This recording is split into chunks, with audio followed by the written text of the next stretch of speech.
Insurance companies aren't going to sit there, and standards not going to say, hey, we don't think you have this condition. We just don't think it's rising to a level of impairment. And then that's where, from our standpoint, how do we build the proof to draw that correlation between your diagnosis and those impairments? So dealing with standard can be more difficult, and I think you have to be more so than some of the other insurance companies, much more targeted in your approach in dealing with it. Hi, I'm Greg Dell, joined by attorney Stephen Jessup, and we're going to talk about the standard and disability denials for insurance claims, specifically long-term disability insurance claims. When I think about it, I really don't see a lot of short-term disability for the standard, but the purpose of this video is to let people know that we've handled thousands of disability insurance claims that have been denied by the standard. We also help people before they're going to get denied to help them avoid denials. But a lot of people, when they get denied, is a very frantic time for them. They don't know what to do. They think that the first remedy is, I want to sue them. How could they do this to me? I don't understand. Either they never paid me or I've been on claim for years. Nothing changed. Why all of a sudden now? And I don't think there's anything that we haven't ever seen. I mean, when you handle thousands and thousands of long-term disability insurance denials and speak to claimants all over the country, every day, not just from Standard, but all the companies, we see the trends. We're out front in what's happening. We know what Standard's techniques are.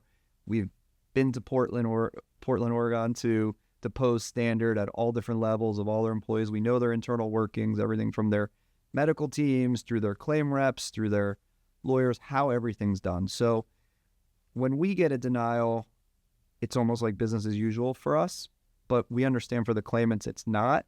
But we also know that they are in a very vulnerable position at that point in time and really need to get themselves the best type of legal help that they can. So let's talk about the initial step that should be taken, what lays ahead. Now, I will preface this that with Standard, they are one of the companies that sells private disability insurance claims and group employer-provided disability claims.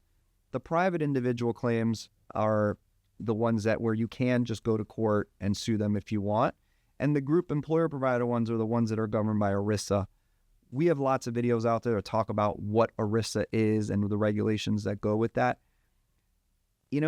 Standard does a decent amount of individual disability, but they also have a lot of group claims. But regardless of whether it's individual or group, the one thing I want to say is that we almost always try to do an appeal, out of the box. Regardless, we're going to have the same strategy. So I think a little bit later in this video, we'll talk about the difference of what we would do in terms of a lawsuit, but let's talk about that appeal process, where it starts and what someone should expect.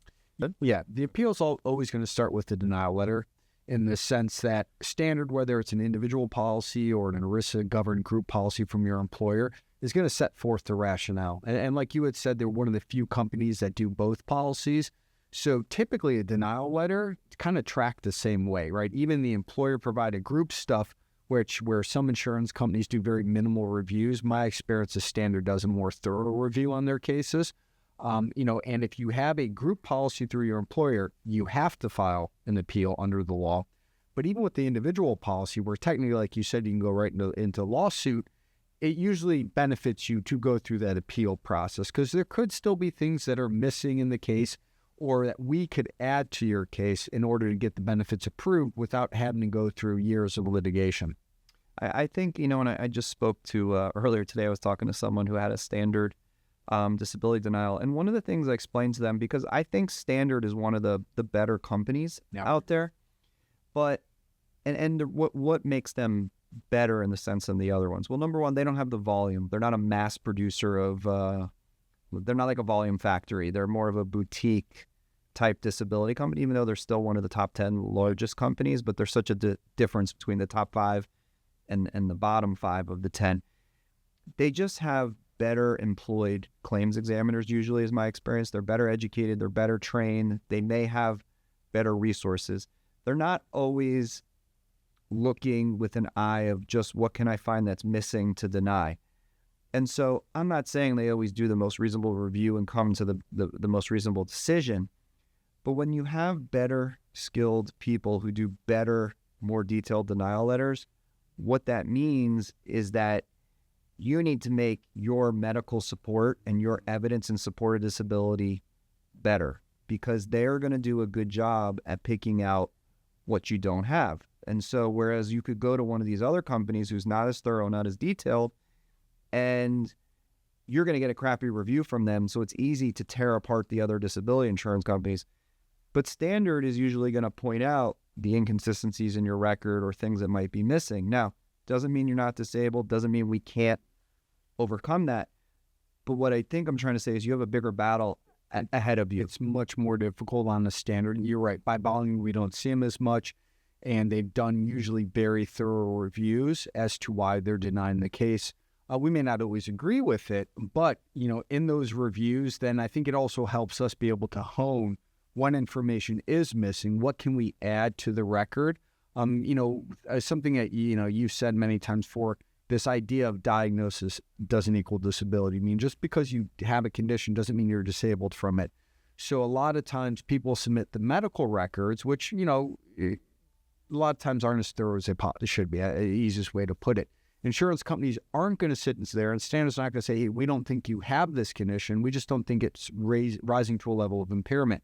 And then that's where, from our standpoint, how do we build the proof to draw that correlation between your diagnosis and those impairments? So dealing with Standard can be more difficult, and I think you have to be more so than some of the other insurance companies, much more targeted in your approach in dealing with it. So we have very specific information on our website and other videos where we talk about how to handle a standard disability appeal, how to handle a standard disability lawsuit.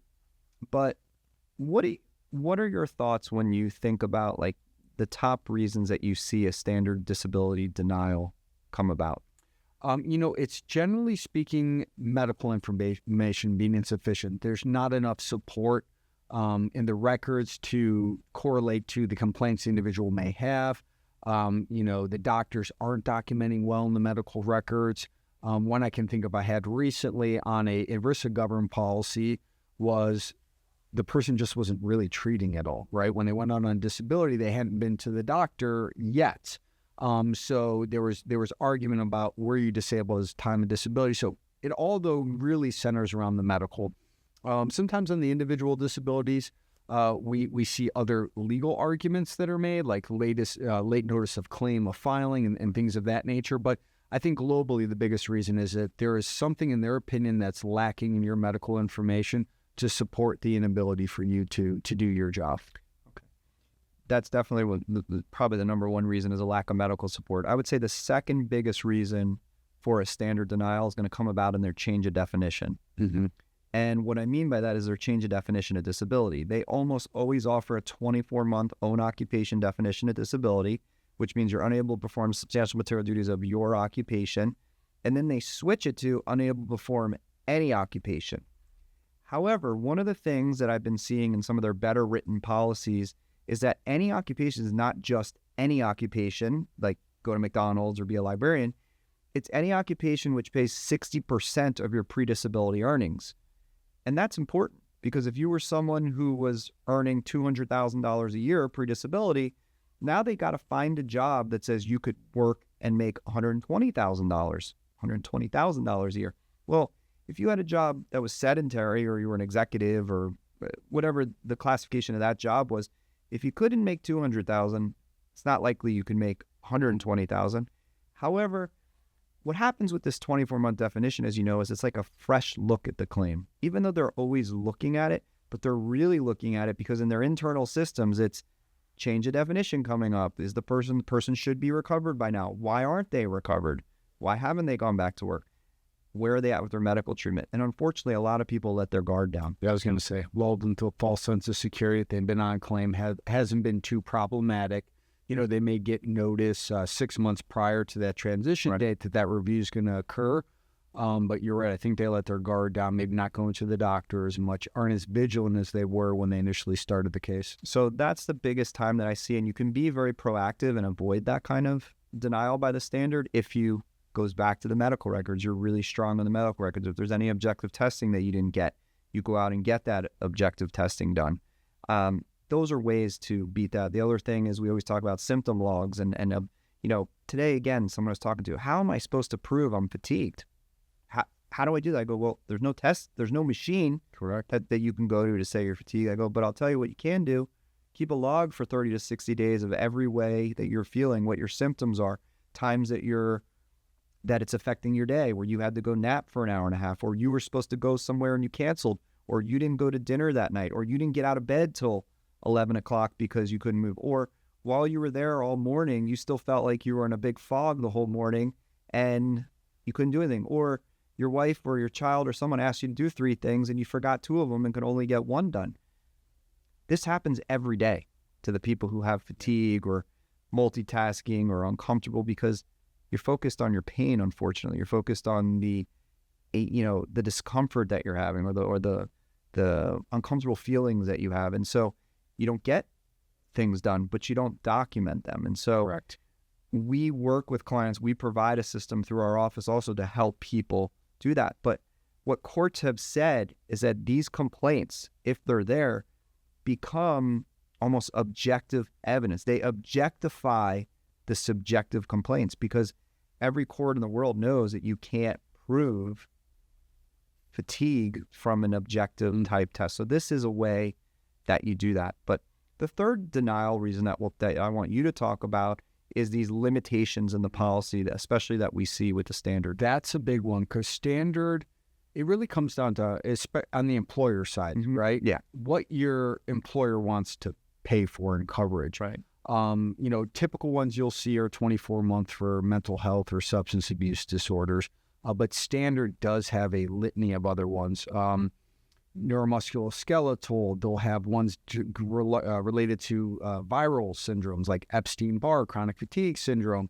I even saw a denial on the long COVID case that it was part of the post-viral syndrome limitation, chemical and environmental. So depending on the policy that your employer provided, it could be a laundry list of conditions that are limited as 24 months. But if we do look at some of the more generalized ones, be that the mental health limitation, it is very common that people call us and they say, well, listen, I applied, I had all these back and neck problems.